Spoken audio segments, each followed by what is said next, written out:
Hi everybody, it's Emily from D.I.Y. I basically got wrapping paper from Society6. So I just sort of tweaked my Society6 store fairly recently. I've got a couple more new things in there that I'm really excited to have my patterns all over. I'm gonna link the link down below for the wrapping paper store that I have on Society6. And yeah, I'm really excited to kind of open this up and check them out. So this is basically like a bunch of tubes. I've got at least 3 of them here.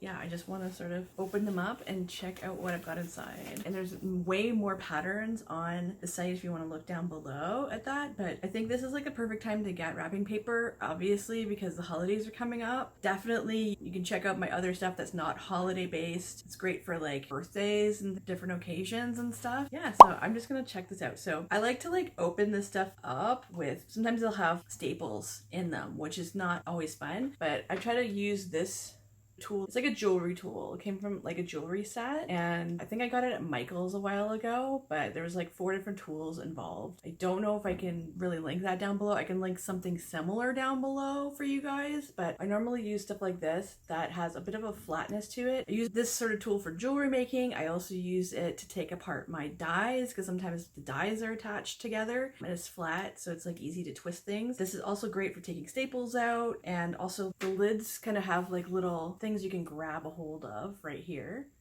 I basically just take this, grab a hold of the little tab, I guess, on the side, and pop it off like that. Once you get the staple out, that's probably the easiest thing to do. So I'm gonna basically just take off all 3 with that special tool. And if you've got another tool or something you can use to get these things off, then by all means use that. That's just what I tend to use, so use whatever you got that works for you. Okay, so anyways, I'm gonna just show you guys, there's some new patterns here that I'm really excited to show you guys, because like I made them last year but I didn't really get it out on time for Christmas. So this one's not holiday related one. I think is really fun. I mean, you can use it for the holiday, but it's really nice for DIYers, crafters, artists. So it's basically a plaid pattern that's made of pencil crayons and erasers. So I'll show you this a little bit further. I'm just going to take out one of them. Obviously it looks like it comes in rolls, but it does come in sheets.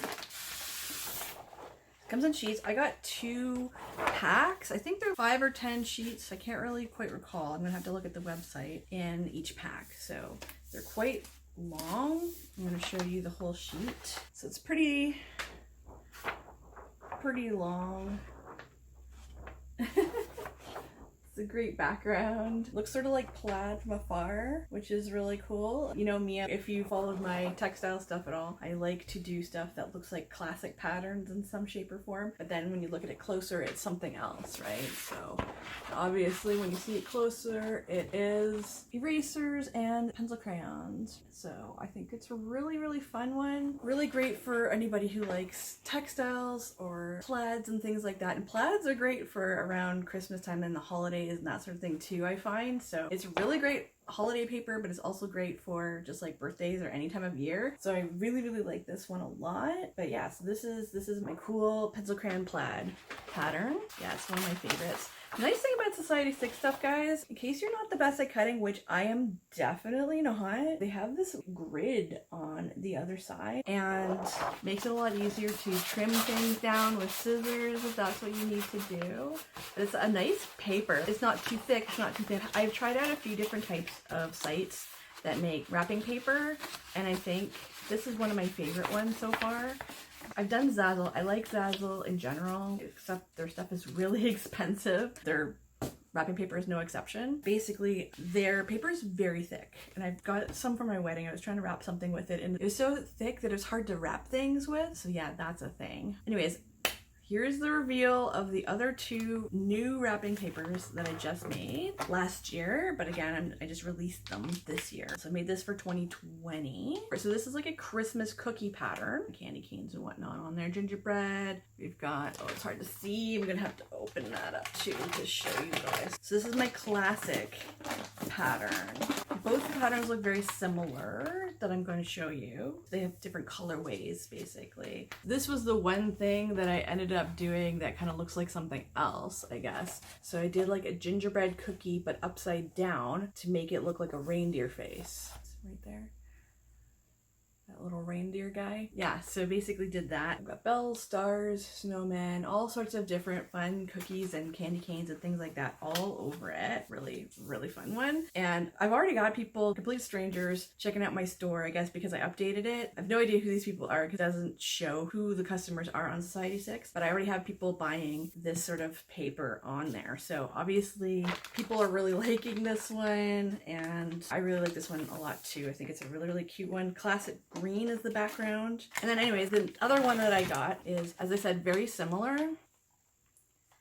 It's just like more of a kind of a pastel Christmas colors. And I think that that's really pretty too. Really fun. Hey guys, so this is actually quite a few weeks later, I think, after I received the initial papers that I got. I actually got this like a day later or so, but I did order 4 rolls of paper. Basically, I'm just going to open this up and I'm going to show you the other paper that I did.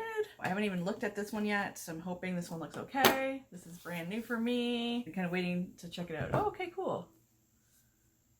Yeah, so I've actually ordered this kind of paper before, and it was, I think this is the smaller version of it. It was like much bigger as a pattern, and this one seems much clearer too. I don't remember what site I used. It might have been Society6 originally. I'm not sure. Maybe it was Zazzle or something. This looks really good. I think this is really cool. So this is my gingerbread houndstooth pattern that I did. I'll try to link the links down below for this stuff. It's just basically just like male, female kind of gingerbread and different sort of cookie colors to make some contrast and some variation with the pattern, just to make it look kind of like a houndstooth pattern. I'm just going to show you real close. It's just like that. So I think it's a really, really cute pattern, and it's a really, really fun one. And yeah, I can't wait to wrap presents in this. Anyways, I just wanted to show you guys that. I really, really like this stuff. I think they turned out really pretty, really cute. Can't wait to wrap stuff in it. Obviously, you can wrap things the traditional way, or there's people that make bags online with wrapping paper, which I think is really cool in case you have something that is really difficult to wrap. Making bags out of wrapping paper is a really, really great alternative. Another really cool thing you can do with wrapping paper that some people kind of overlook, because I think it's more of a British tradition, but I'm not really sure. I guess it depends on what culture you came from. You can make Christmas crackers with them. So you can take like a toilet paper roll, or you can take a paper towel roll, cut it down a little bit, and wrap it with some cool wrapping paper and put some ribbons or something around the ends. Fill it with little knickknacks and jokes and little crowns and things like that, and you can make some really cool Christmas crackers. If you get the strips of paper that have the little cracker in the center that makes it the popping sound, you can get that and you can put one in as well, which is really cool if that's kind of something you like doing. I mean, you can always just buy them as is. Obviously, there's some in stores. I see them at dollar stores and things like that, grocery stores, whatever. But yeah, you can definitely make your own, and I think it's actually a really, really fun holiday activity to sort of do by yourself or with other people to give to your family. I've done it in some past years, and I think it's really a fun sort of activity. But yeah, so anyways, that's that video. Yeah, if you really enjoyed it, please be sure to like and subscribe. And if you really enjoyed it and you think somebody else is going to really enjoy it, please share the video with other people. I'll probably put this video also on my textile channel. But yeah, it's basically going to be the exact same video. So hopefully you guys really like seeing all those different wrapping papers. Maybe you'll try it out for yourself. Maybe you'll buy some of my stuff, whatever you want to do. But like definitely if you like to do customized gift wrapping for people, obviously you could do stuff by hand with potato stamps and all that sort of stuff, or like there's lots of different ways of doing your own wrapping paper by hand. But if you want to do something more digital to show off your digital skills with work that you've done, this is a really, really fun way of doing wrapping paper to make things a lot more personalized at holiday times, any time of year, birthdays or anything like that. So yeah, just check out my collection, and I really, really hope that you guys enjoy that collection. So that's pretty much it for me. Take care, guys. Have a good one. Happy holidays. Bye.